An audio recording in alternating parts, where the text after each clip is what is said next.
नमस्कार, मैं प्राध्यापक डॉक्टर कविता राजेंद्र दाते, इतिहास विभाग अध्यक्ष लोकनायक बापूजी अने महिला महाविद्यालय यवतमाल। आप सभी का हार्दिक स्वागत करती हूँ।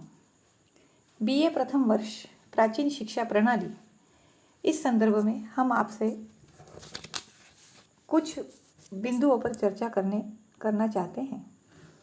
प्राचीन शिक्षा प्रणाली में बौद्ध एवं जैन परंपरा का योगदान, इस संदर्भ में कुछ विचार मैं अपने व्यक्त कर रही हूँ।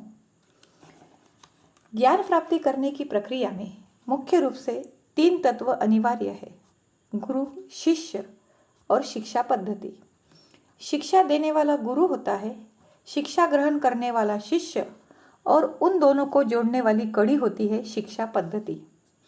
मनुष्य द्वारा प्राप्त ज्ञान को एक पीढ़ी से दूसरी पीढ़ी तक पहुंचाने के लिए जिस विधि या प्रक्रिया का सहारा लिया जाता है वह शिक्षा है। रविंद्रनाथ टैगोर के अनुसार शिक्षा वह है जिसका मानव जीवन के बौद्धिक, आर्थिक, कलात्मक, सामाजिक जीवन के साथ संपूर्ण स्पर्श है।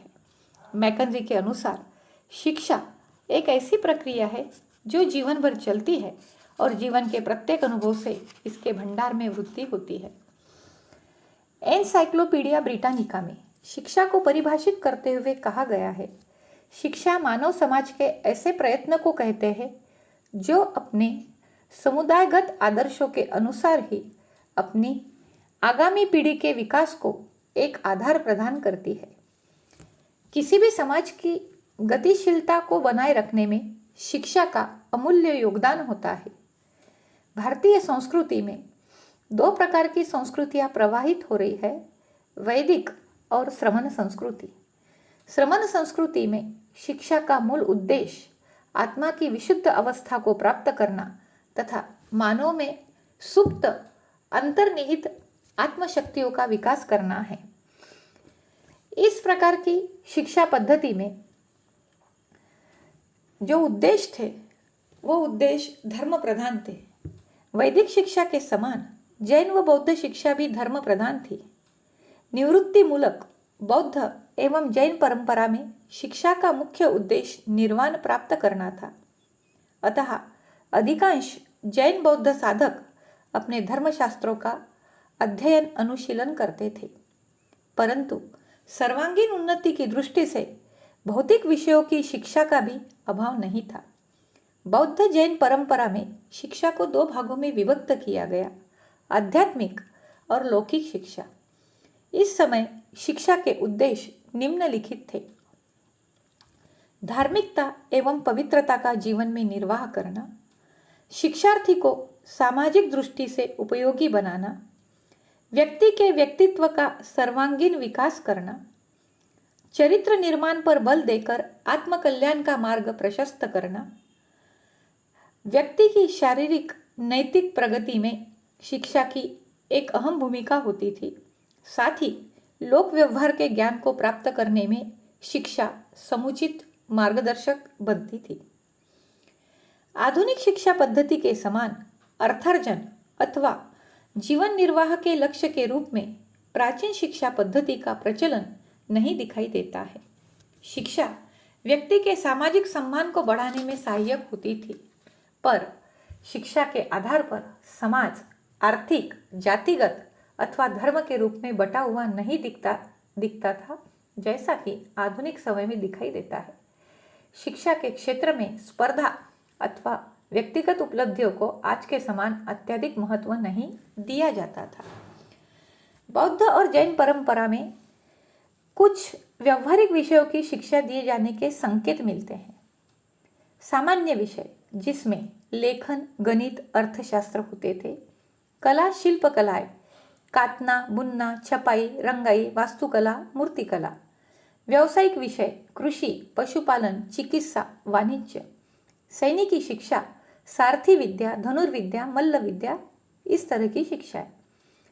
जैन परंपरा में लौकिक शिक्षा के अंतर्गत पुरुषों के लिए 72 तथा स्त्रियों के लिए 64 कलाओं का समावेश किया गया। जैन परंपरा में गृहस्थों के लिए विहित षटकर्म में असी, मसी, कृषि, विद्या वाणिज्य के साथ शिल्प का भी विशेष उल्लेख मिलता है। इस समय लौकिक शिक्षा का पाठ्यक्रम 2 भागों में विभक्त था, प्रारंभिक तथा उच्च पाठ्यक्रम। छात्रों को अपनी अपनी अभिरुचि तथा सामर्थ्य अनुसार पाठ्य विषयों को चुनने की स्वतंत्रता थी। वैदिक युग के समान बौद्ध जैन परंपरा में वर्ण अथवा जाति के आधार पर व्यवसाय के चुनाव के उदाहरण कम ही मिलते हैं।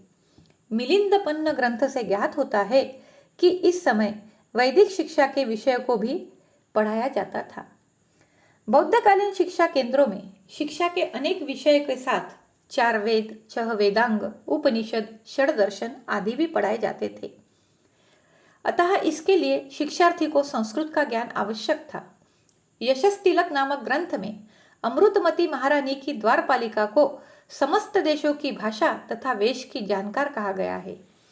सोमदेव ने यशोधर द्वारा नैपुण्य प्राप्त किए गए विविध विद्याओं का विवरण बताते हुए कहा है, प्रजापति की तरह सब वर्णों में, परिरक्षक की तरह प्रसंस्थान में, पूज्यपाद की तरह शब्दशास्त्र में, स्याद्वादेश्वर की तरह शब्दाख्यान में, अकलम की तरह प्रमाण शास्त्र में, पनिपुत्र की तरह पद प्रयोग में, कवि की तरह राजनीति में, रैवत की तरह अश्वविद्या में, अरुण की तरह रथ विद्या में, परशुराम की तरह शस्त्र विद्या में, शकुनाश की तरह रत्न परीक्षा में, भरत की तरह संगीतक मत में, काव्य की तरह व्यू रचना में, चंद्रायनीश की तरह अपर कलाओं में सिद्ध हस्त था। इस विद्याओं के माध्यम से ज्ञात होता है कि बौद्ध और जैन परंपरा में सभी प्रकार की कलाओं को, शास्त्रों को पढ़ाया जाता था।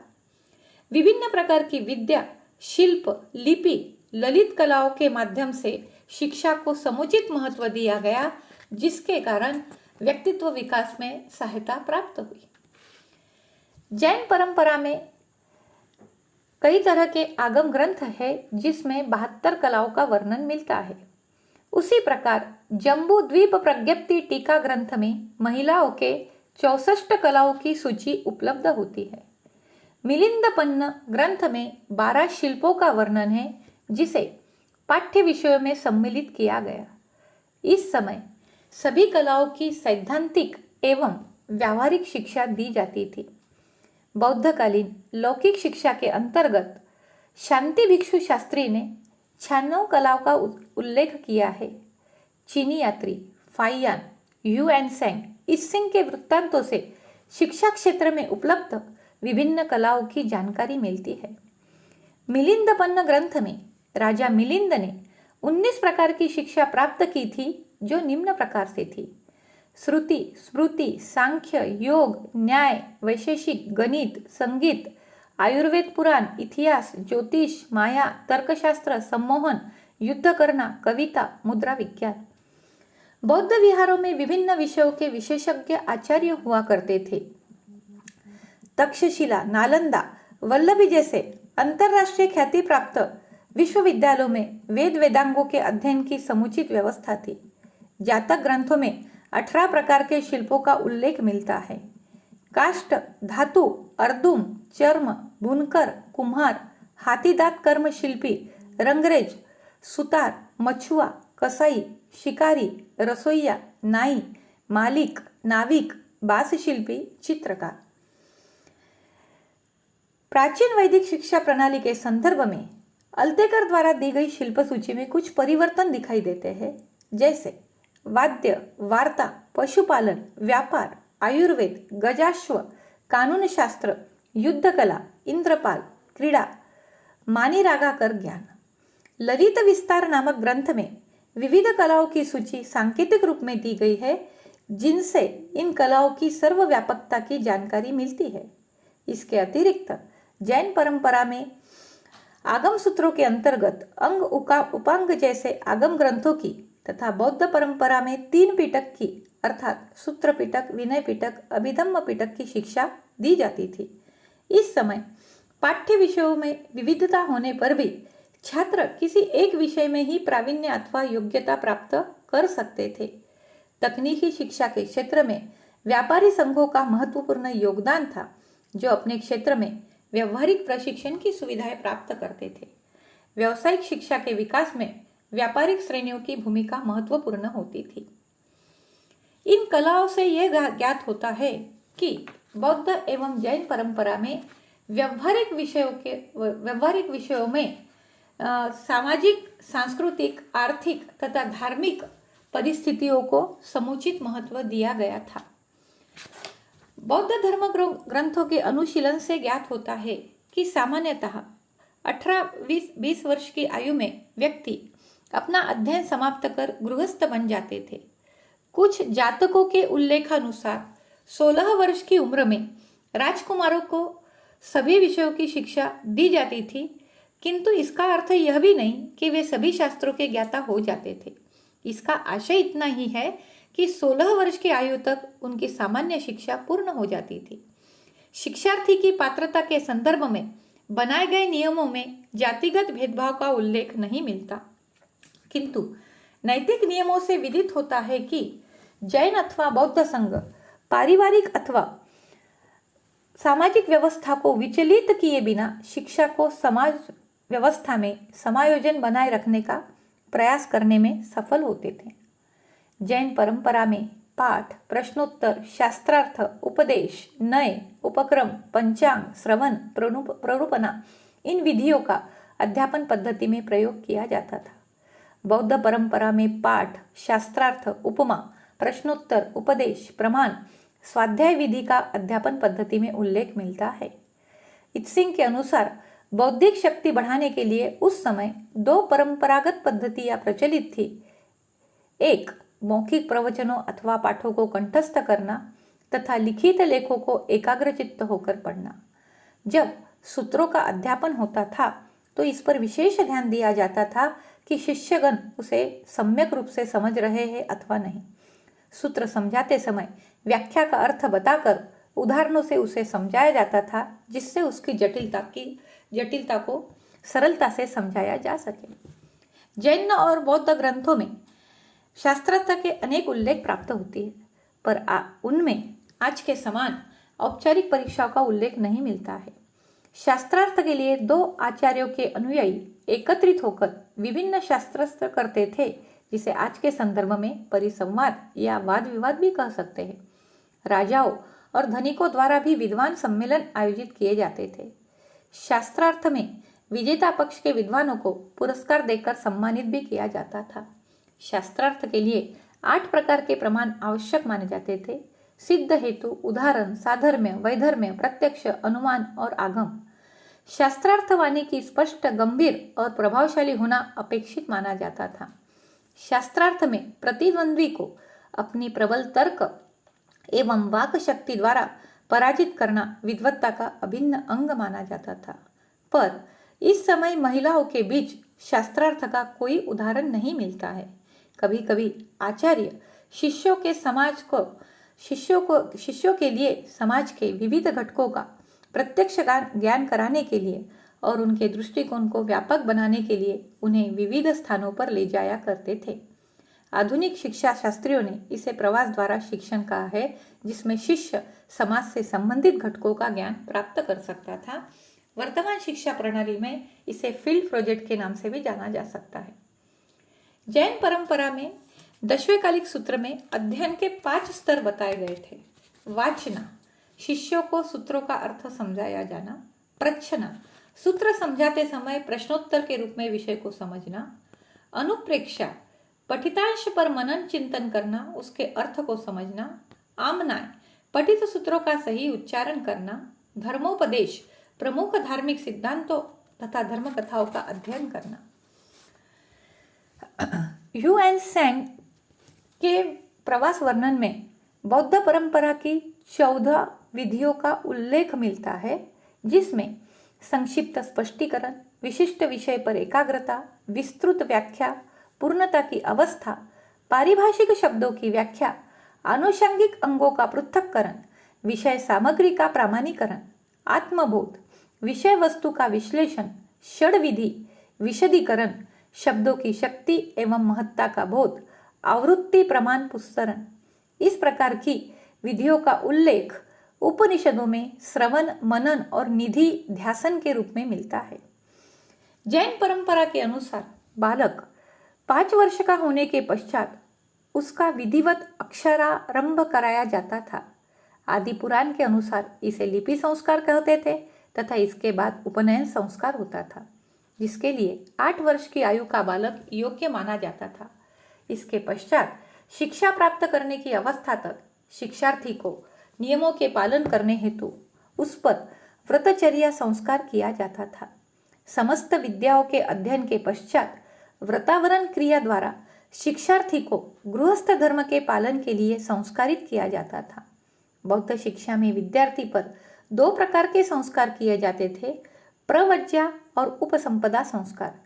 इस प्रकार वैदिक परंपरा के समान इस समय शिक्षा के विभिन्न संस्कार समाज में प्रचलित दिखाई देते हैं। नारी शिक्षा की व्यवस्था क्या थी? जैन व बौद्ध युग में सामान्य नारी की शिक्षा लिखना पढ़ना और साधारण गणित के ज्ञान तक सीमित थी, किंतु धनाढ्य परिवार की नारियों को, राज परिवार की सदस्यों को विभिन्न कलाओं की शिक्षा आचार्य से मिलती थी। राजकुमारियों को अपनी रुचि के अनुसार विभिन्न कलाओं में प्रावीण्य अर्जित करने की तथा धार्मिक शिक्षा ग्रहण करने की स्वतंत्रता थी। महावीर द्वारा स्थापित धर्म संघ में साधुओं की अपेक्षा साध्वियों की तथा गृहस्थ उपासकों की अपेक्षा गृहस्थ उपासिकाओं की संख्या अधिक थी। जातक कथाओं में अनेक विदेशी महिलाओं के उल्लेख मिलते हैं। इस युग में कन्याओं को शिक्षित सुसंस्कारित करना योग्य माना जाता था। हरिभद्र के अनुसार रत्नवती की शिक्षा के लिए उसके पिता ने सभी साधन जुटाए थे। कुवलय माला की एक कथा में मदन मंजरी नामक कन्या को विविध विषय में दक्ष बताया गया। आदि पुराण के अनुसार विद्याशील पुरुष के समान विद्याशील स्त्री भी सर्वश्रेष्ठ प्राप्त कर सकती थी। जैन ग्रंथों से विदित होता है कि साधु साध्वियों के द्वारा कन्या, विवाहिता स्त्री तथा सभी वर्ग की नारियां नैतिक आचरण की शिक्षा प्राप्त करती थी। आंगन और समाज ही साधारण कन्या का विद्यालय होता था।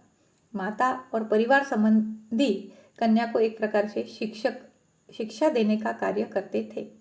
ललित कलाओं, धार्मिक अनुशासन के अतिरिक्त जैन परंपरा की अनेक महिलाएं राजनीति, प्रशासन तंत्र, साहित्यिक क्षेत्र में अग्रसर थी।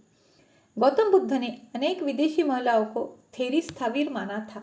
बौद्ध विहारों में भी अध्ययनशील, सुशिक्षित, सुसंस्कारित महिलाओं को ही प्रवेश मिलता था, पर तत्कालीन समाज में स्त्री पुरुष सहशिक्षा तथा समान शिक्षा पद्धति होने के संकेत नहीं मिलते, जिससे स्त्री शिक्षा में समानता के तत्व का भाव दिखाई देता है। इस समय गुरु शिष्य संबंध कैसे थे? जैन बौद्ध ग्रंथों में गुरु शिष्य संबंध मधुर एवं स्नेहपूर्ण होने के उल्लेख मिलते हैं। गुरु की भक्ति और सेवा को शिष्य का प्रथम कर्तव्य माना जाता था। शिष्य अपने गुरु का आदर करने के साथ सेवक की तरह उनका श्रद्धापूर्वक सभी कार्य करते थे। राजा, माता पिता तथा देवता की भांति गुरु का सम्मान करना छात्रों का कर्तव्य था। डॉक्टर मदन मोहन सिंह के अनुसार प्राचीन भारत में आध्यात्मिक गुरु का बड़ा महत्व था। वैदिक, जैन, बौद्ध परंपराओं में ज्ञानार्जन के लिए गुरु भक्ति और गुरु सेवा को महत्व दिया गया। जैन ग्रंथों में गुरु के 3 प्रकार बताए गए हैं: कलाचार्य, शिल्पाचार्य और धर्माचार्य। बौद्ध परंपराओं में गुरु को आचार्य अथवा उपाध्याय कहा गया है, जिन्हें विप्र, शास्त्रकर्ता, विनयधर, मातिकाधर के नामों से भी जाना जाता है।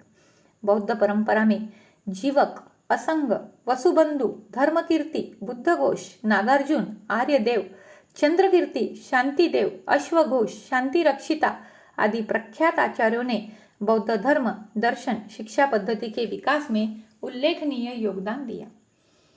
प्रसिद्ध चीनी यात्री ह्यूएन सैंग के विवरण में बौद्ध धर्म के आचार्यों के कार्यों की जानकारी मिलती है। उनके अनुसार शिष्य गुरु के विहार में परिवार के एक सदस्य के रूप में रहते थे। अध्यापक भी अपने कर्तव्यों का भलीभांति पालन करते थे। प्रत्येक आचार्य की अपनी जीवन दृष्टि होती थी। उनमें वैचारिक मतभेद भी होते थे, पर उनकी अध्ययन पद्धति में विभिन्नता और विशिष्टता होती थी। सभी आचार्य आध्यात्मिकता से ओतप्रोत होते थे। अध्यापक शिष्य की घनिष्ठता का सबल प्रमाण इससे ध्वनित होता है कि गुरु योग्य शिष्य से अपनी कन्या का विवाह भी कर देते थे। जैन और बौद्ध शिक्षा पद्धति में गुरु शिष्य के नैतिक आचरण की पवित्रता पर बल देते थे। नैतिक शिक्षा के माध्यम से मनुष्यों के सात्विक गुणों का विकास किया जाना शिक्षा का मुख्य उद्देश्य माना जाता था। अतः सभी संपदाओं में सच्चरित्रता ही सर्वश्रेष्ठ मानी जाती थी। शील के समान सदाचरण पर भी विशेष बल दिया जाता था। गुरु शिष्य को सीख देते समय कुछ विचारों पर अमल करने को कहते थे, जैसे बिना पुरुषार्थ के भाग्य सिद्धि नहीं हो सकती, ज्ञान साधना के लिए आत्मसंयम अनिवार्य है, सत्संग से, धर्म श्रवण से, कर्मरत रहने पर मोक्ष मार्ग की प्राप्ति होती है, सत्य और अहिंसा ये मानवीय नैतिकता के दो शीर्ष बिंदु है, मनुष्य को वर्तमान समय के अनुसार कर्मरत रहना चाहिए। जैन एवं बौद्ध परंपराएं मूलतः निवृत्ति मार्गी होने से इन दोनों ही परंपराओं में निर्वाण को वरीयता दी गई, अतः इनकी शिक्षा पद्धति का आधार भी मोक्ष प्राप्ति ही माना गया है। फिर भी लौकिक शिक्षा का प्रचलन इस बात का संकेत देते हैं कि सामान्य तौर पर इन दोनों ही परंपराओं ने मानव के आध्यात्मिक भौतिक विकास के बीच समन्वय स्थापित करने का प्रयास किया। कुल मिलाकर प्राचीन भारतीय समाज जीवन में शिक्षा का मुख्य उद्देश्य धार्मिकता एवं पवित्रता के निर्वहन के साथ चरित्र निर्माण और व्यक्तित्व विकास भी अपेक्षित था। वैदिक शिक्षा प्रणाली के समान पुरुषों के लिए 72 कलाएं तथा महिलाओं के लिए 64 कलाओं के प्रचलन की जानकारी बौद्ध और जैन परंपरा में भी मिलती है। मौखिक अथवा पाठांतर विधि के प्रचलन के साथ विभिन्न अध्यापन पद्धतियों से विषय को समझाने के लिए गुरु व्यवहारिक तथा क्रियात्मक विधि को महत्व दिया करते थे। इस समय वर्ण अथवा जाति के आधार पर शिक्षा देने के संदर्भ नहीं मिलते, साथ ही नारी के लिए स्वतंत्र शिक्षा नीति अथवा सहशिक्षा के उल्लेख भी नहीं मिलते, क्योंकि नारी की शिक्षा को पारिवारिक संगठन तथा समायोजन से जोड़ा गया था। इस समय प्रचलित शैक्षणिक केंद्रों में शिक्षा का स्तर उच्च होने से भारतीय शिक्षा पद्धति को विदेशों में श्रेष्ठ स्थान प्राप्त हुआ। प्राचीन शिक्षा प्रणाली ने भारतीय संस्कृति तथा समाज जीवन की गतिशीलता को बनाए रखने के साथ अपनी पारंपरिक विशेषताओं को भी कायम रखा। इसी कारण शिक्षा प्रणाली के माध्यम से भारत अपनी सांस्कृतिक विविधता को सफलतापूर्वक प्रसारित करने में सक्षम सिद्ध हुआ। कुल मिलाकर जैन और बौद्ध परंपरा में गुरु शिष्य शिक्षा पद्धति के बीच उचित समन्वय दिखाई देता है। इस समय आचार्य अपने शिष्यों में सदाचार, नैतिकता, अनुशासन के साथ विविध विषयों का यथोचित बोध कराता था। जैन एवं बौद्ध परंपरा में गुरु शिष्य के संबंध में अनेक समानताएं दिखाई देती है। जैन एवं बौद्ध शिक्षा पद्धति का पाठ्यक्रम धार्मिक साहित्य को छोड़कर लौकिक स्तर पर प्राय समान ही था। दोनों ही पाठ्यक्रमों में शिल्पों को तकनीकी शिक्षा पर बल दिया गया था। दोनों ही पाठ्यक्रमों में अहिंसा प्रधान विचारधारा को महत्व देते हुए भी उनमें सैनिक प्रशिक्षण पाठ्यक्रम भी पढ़ाया जाता था। जैन और बौद्ध साहित्य में नारी की शिक्षा पद्धति का कोई स्वतंत्र वर्णन नहीं है, किंतु साहित्यिक अथवा अभिलेखीय साक्ष्यों में विदुषी महिलाओं के अवश्य उल्लेख मिलते हैं, पर उनके लिए स्वतंत्र उपनयन विधि, गुरुकुल प्रणाली, सहशिक्षा के प्रचलन का उल्लेख नहीं मिलता है। जैन बौद्ध शिक्षण प्रणाली में वाद विवाद, प्रश्नोत्तर, व्याख्यान का विशेष स्थान था। शिक्षण संस्थाओं के संगठनात्मक विकास के साथ जब शिक्षार्थियों की संख्या बढ़ने लगी, तब सामान्य शिक्षण काल के अतिरिक्त अन्य समय में छात्र आचार्य के पास जाकर अपनी कठिनाइयों का समाधान प्राप्त करते थे, जिसे आज के संदर्भ में ट्यूटोरियल्स के से जोड़ा जा सकता है। प्रश्नोत्तर विधि, शास्त्रार्थ विधि, स्वाध्याय विधि, उपदेश विधि दोनों ही परंपराओं में पाई जाती है। जैन शिक्षा में 4 वेदों का अध्ययन होता था। जैन परंपरा में 18 प्रकार की लिपियों का, बौद्ध परंपरा में 64 प्रकार की लिपियों का उल्लेख मिलता है। जैन परंपरा में महिलाओं के लिए 64 कलाएं बताई गई है। प्राचीन काल में कलाओं का अध्ययन व्यापक रूप से होता था। जैन शिक्षा में पुरुषों के लिए 72 कलाएं जबकि बौद्ध शिक्षा में 96 कलाओं का समावेश किया गया है।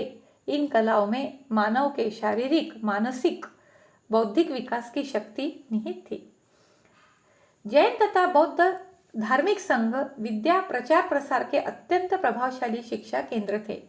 बौद्ध शिक्षा प्रणाली में विद्यापीठ पद्धति का विकास हुआ, जिसने भारतीय ज्ञान, संस्कृति, कला को विदेशों में स्वतंत्र पहचान दिलाई। वैदिक शिक्षा पद्धति के समान बौद्ध और जैन शिक्षण पद्धति में आचार्य बनने के लिए वर्ण या जाति का बंधन नहीं था। अतः अध्यापन का कार्य उच्च शिक्षा अर्जित करने वाले किसी भी सुयोग्य व्यक्ति को मिलता था। बौद्ध शिक्षा प्रणाली की सबसे बड़ी सफलता इसी बात में दिखाई देती है कि नालंदा विश्वविद्यालय जैसा विश्वविख्यात विश्वविद्यालय हम भारतीय संस्कृति की एक अनमोल देन मानी जा सकती है। बौद्ध और जैन शिक्षा पद्धति की जो मौलिक अवधारणाएं हैं, उनकी आज समाज को आवश्यकता है। इस शिक्षा पद्धति में प्राचीन वैज्ञानिक नैतिक विचारधारा को अपनाने से उनकी उपयोगिता आज के युग में प्रमाणित हो सकती है। इसी तरह से प्राचीन शिक्षा व्यवस्था का अध्ययन करते समय बौद्ध एवं जैन परंपरा के ऐतिहासिक योगदान के संदर्भ में कहा जा सकता है कि बौद्ध एवं जैन तत्वज्ञानों से प्रभावित इस शिक्षा संस्था ने भारतीय संस्कृति में अपना विशिष्ट स्थान बनाए रखा। धन्यवाद।